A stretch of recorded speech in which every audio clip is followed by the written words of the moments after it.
You're watching Toronto Sports Rush on the Bet Rivers Network.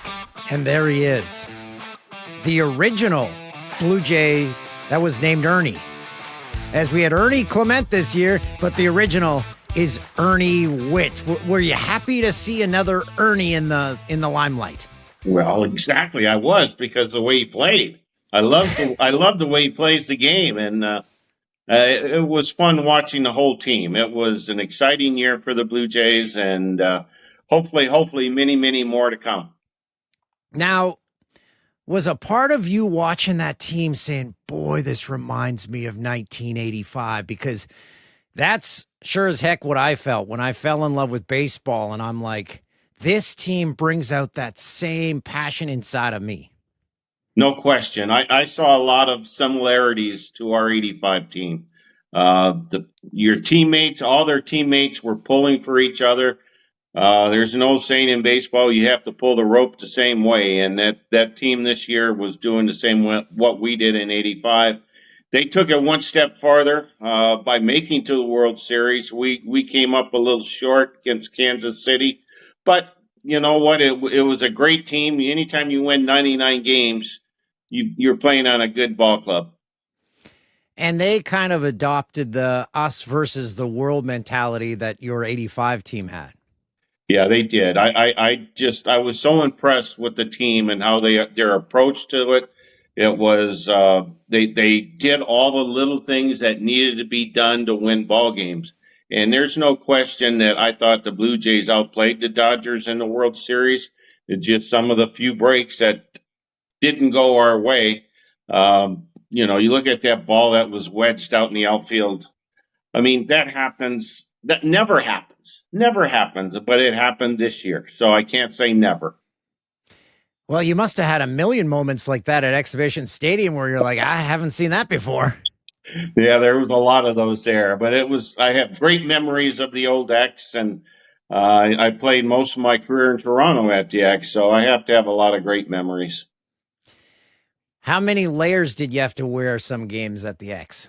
Well, not that many. As a catcher, you're moving around quite a bit. So I think if you asked one of the outfielders, they would say they were multiple layers. But as a catcher, maybe one layer, and then in between innings, we could go warm up. But I felt bad for the fans because they had no place to go.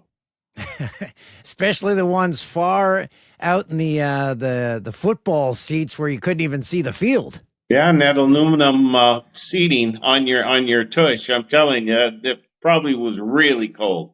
Yeah, that was the first Jays game I ever saw. Down the first base line, you had the aluminum seats once you got into the outfield, and there were no one had seat padding back then. No. So you're a baseball lifer. You've seen the ebbs and flows of the game where, hey, you've got the spotlight, everyone's watching, then it goes into a rut. Right now is one of those high points for the sport where it seems it's got everyone's attention. It has. I think, especially in Toronto, I mean, you say, well, you're the Toronto Blue Jays. Actually, it's Canada's Blue Jays because you go coast to coast. Especially this year with the success that the Blue Jays had, there was a lot of people watching the ball games this year. And I agree. It's the ebb and flow of the game. I mean, there was definitely down years where baseball took a back seat to a lot of different sports. But right now, I think some of the changes that were made were positive changes. I think some of the things that are going on, too, with the analytics, they're going a little bit too far. So there's adjustments that have to be made, and it could get kind of dicey come the end of this season coming up in 26 because again the contract is up between the players and the owners, and there's always that friction and questioning who's are we going to strike? Are you going to continue to play? I mean, there's a lot of questions that are still unanswered. Yeah, you just hope that smart minds will get together and say, let's not lose this momentum because the World Baseball Classic, it's coming up and it couldn't come at a more perfect time. I'm so excited about that. We are really looking forward to it. They changed our venue this year. We're actually going to San Juan, Puerto Rico. We have some tough competition, but it should be exciting. I don't know whether anyone has seen winter ball over in the Latin countries, and uh, but there's always a lot of noise, a lot of excitement. The fans really get into it, and I'm looking forward to it, and I'm looking for our guys to enjoy it, embrace it, and continue to do what they do best, and that's wear the Canada across their chest, and they don't worry about the name on the back. Yeah, the passion that comes out in guys playing for your own country, it just hits different. It does. I don't care what you say. I can't see it more exciting than the World Series because again, that's usually once in a lifetime event that you're able to, once you get to it, to play. But the WBC, anytime, I just think anytime you can put your country across your chest and play the game the right way. And again, my job is to remind the players that this is a sprint. It's not a marathon like the normal baseball season. Every game is important, and we have to go out and try to win every game that we play. You mentioned some of the changes to the game, and when the pitch clock came in, everyone, even myself, I'm like, what are we doing? Now I love it. You as a catcher, there must have been a few pitchers where you're like, man, that guy needed a pitch clock more than anyone. Well, one of my philosophy as a catcher and as a manager is basically I don't want that hitter to have more time to think about what I might be throwing. So I like to see the pitcher get the ball and give it back to the catcher within 12 seconds. And I just think that keeps your defense on their toes. They're going to make more plays for you when you have that pace of play going. So I'm not 100% sure I'm comfortable with the time limit that they have right now. I think they could improve it a little bit. I think in the eighth or ninth inning, I'd like to see them extend the time maybe by 10 seconds because the game's on the line usually in the eighth or ninth inning. And you hate to have the pitch clock violation called on you that could cost you a ball game. Yeah, it's fun for the sport. It speeds things up. It also, I believe, gives more length to a catcher's career because your knees must take a beating. I've never been able to ask a current or former catcher this. How are your knees, Ernie? They're great. They're brand new. I just had them replaced. Oh, my mom did too. How did yours go? They're fine. I'm glad I did it. There's no more pain. It still feels like there's a foreign object in my leg, but the pain is gone. I'm able to play golf and enjoy it. So I'm glad that I did. I waited until I think I was 72 on my first one, and I waited a year and then got the other one done. So both of them were new within the last couple of years. And what are you playing at for a handicap in golf? Oh, my handicap went way up over the once I turned about 69, 70, but now I'm down to probably about a 10. Okay, we could have a good game, you and I. I'm right around there. Yeah, we play the right tee boxes, we'll be fine. Yeah, perfect. Did you guys get to play golf back when you were playing? Yeah, we would pick and choose our dates that we played. It was baseball was still number one, but I was never one that loved to sit around the hotel room when you're on the road. So we would sneak our clubs out and go out and play an early round of golf, come back, have lunch, take a nap, and be at the ballpark by 2:00. And who are your playing partners? I played a lot with Jimmy Key. He was one of the real good golfers. John Cerruti, Jeff Ross, who was our equipment manager. Him and we played an awful lot of golf, and we still play a lot of golf together. I could see Jimmy Key just being slow and methodical. He was, but he was pretty consistent. John Cerruti was probably the best golfer we had. Oh, can you tell me about the late, great John Cerruti and his glove? It looked like it'd never been worked in. Well, I It don't looked like know. a I mean, piece of cardboard. every player has a comfort level of their equipment, and obviously it suited John very well. I guess it did. Um, your batting stance and your batting style. When I did sports highlights forever, if a guy ever went down on his knee, I say he Ernie Whitted it. Where did that come from? Because that was your signature move, down on one knee to hit one. I don't know where that started. Every individual is built differently. Their swings are different. The bottom line is you have to have some bat speed to get the ball, and you have to barrel up the ball on the bat. So I don't know how it came about. Maybe I was trying to get that was a way I could get underneath the ball to get a little elevation on it.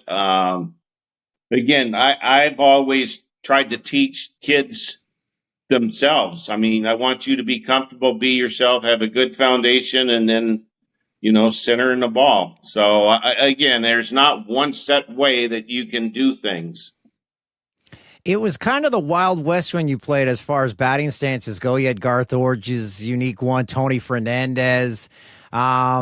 Now it seems everyone just gets pumped out of a machine and they all have pretty much the same stance. Yeah, that's true. And again, it goes back to that's part of the exit velocity and the swing speed. I mean, all that comes into play. The bottom line, I like to look at the players with my eyes, see them. You can tell whether they're centering the ball or not by the sound of the ball hitting the bat. I mean, that's old school, but analytics can play a good part of it, but they can also take away from the feel of the game. And as far as a manager is concerned, I think you have to have a feel of your players, what they're capable of doing. How are they going to perform under pressure? Analytics can't tell you that. And so I think there's a good mixture, but I don't think you can go all the way with analytics. When Shohei Ohtani gets a hold of a ball, it sounds like a gun being fired. You had a front row seat to some of the greatest hitters. Was there a hitter in your day and age where he hit the ball and you're like, wow, I've never heard that before? I would say on a consistent level would be George Brett. He was one of the guys that consistently centered the ball, and it made a good noise when it left the bat. I think one of the longest home runs that I called was from Jose Canseco, and that was the end of the '89 season, and when he went into the fifth deck at the Sky Dome at the time, now the Rogers Center. So yeah, but as far as consistency, George Brett was by far one of the better hitters. When your pitcher gives up a long bomb, you got to make sure you don't show him up. So do you not even look at the ball? No, I watch it. I mean, if I'm going to call a pitch and they're going to hit it that far, I've got a front row seat. So, and you go out and after you do that, man, I think he missed that one a little bit. Just a joke with the pitcher, but you try to keep them and bring them back down the earth. And a lot of times you go up after a guy hits a home run, the pitcher says, "Boy, he hit that a long way." He's like, "Oh yeah, he did." So yeah, there's always conversation. Longest home runs, hardest hit balls. So yeah, we talk about it. How was it catching Dave Stieb? It was great. I think. Well, I know for a fact he was the best right-handed pitcher I ever caught. He had a tremendous slider, the best slider I've ever seen. His ball moved all the time. He had good velocity. So there wasn't much weakness on his side. He was competitive. The opposing team didn't like him, which was fine. I never liked anyone that could get me out either as a pitcher, but uh, he was, like I said, the best right-handed pitcher I ever caught. When you saw Shane Bieber on the mound this season for the Jays, did you get glimpses of Steve? He kind of has the same look. He had the mustache. He had a 7 on his jersey. If you squint hard enough, you're like, is that Dave Steve? Yeah, but Bieber is more of a pitcher than Dave was. Dave was overpowering. He had great stuff. Bieber, he's a true pitcher because he changes speeds, he hits his locations. Um, so it's two different types of pitchers. Again, you've got the natural ability, and you got a guy that is pretty intelligent and knowing how to keep the ball off the barrel of the bat of the opposing team. Did you? Seems to be I'm harping on Dave Stieb, but did you ever have a conversation with him? Say, do you ever think of getting a different cup because you're adjusting it a lot? I don't know. He did do a lot of adjustment. It was constant. As a kid, I'm watching. I'm like, what is happening here? Get the equipment manager out here. No, yeah, that was just, sometimes you get these things that you do, it just becomes habit for you. And so that was one of Dave's things. So we draw the comparison between this past year's Blue Jays team and the '85 team. Give Jays fans a reason to have hope for the new year. Not that they don't have it right now because of all the offseason moves, but the season ending the way it did in heartbreak. It's really difficult to have great back-to-back years, and I don't know why, but it's really hard to do. They have to come to spring training, in which I'm sure that Snides and his coaching staff will continue to work with the players and just to, let's bury what happened last year. We learned from it, but let's take it another step farther. And they've got the personnel on that team to do that. And again, injuries play a factor in it too. Some of your key players, if they go down injuries, it's hard to, replace that. Last year, they put it all together. I love the way they grinded their bats out. They hustled all the time. They played the game the right way, and by playing the game the right way, it's enjoyable to watch. And the other thing this past year's team did that your '85 team did was, in 10, 12 years, when an 8, 9-year-old takes up baseball now because they watch that, we're going to see a resurgence and a new crop of Canadian baseball players in the majors because of what they witnessed. No, I agree. I mean, it's part of it, as you talked earlier. It's the excitement of winning, and people take notice. And when they do that, the kids are like, wow, I want to go out and play catch with dad, or I want to go out with my buddies and play catch. I mean, there was times, over the last 20 years that you'd go by ballparks, in the communities, and there was no activity going on at all. But it seems like when there is a team that is grinding and trying to get to a championship, and their people are watching it, you'll see people outside just playing catch or picking up games at the ballparks. And it's like you said, I mean, there's that excitement that people want to be involved in it if they see other people having fun and they're being noticed. It's the season where it made a lot of people say, now I get baseball. Now it clicks. Like in 1985, where I have to thank you for being a part of the team that made me fall in love with the game. Thank you. And it was, believe me, it was a lot of fun playing. I wouldn't change anything in the world. It was, I feel I was very fortunate to have the opportunity to play at the highest level. And I didn't embarrass myself, I guess. That's the biggest thing, is that you want to be competitive. You want to go out. And I can honestly say that every night I could go home and look in the mirror and say I gave it my best. It might not have been the best, but at least I gave the effort and tried. And I think that's what we try to tell the kids out there too, is like, go out, do the best that you can. If you did, you can live with yourself. If you shortchanged it a little bit and you didn't give it your best and you just ho-hummed it and didn't want to do it, well, then you got to look at the mirror and be honest with yourself. Okay, I didn't give it my best today. So kids can do that, have fun, learn how to play the game the right way.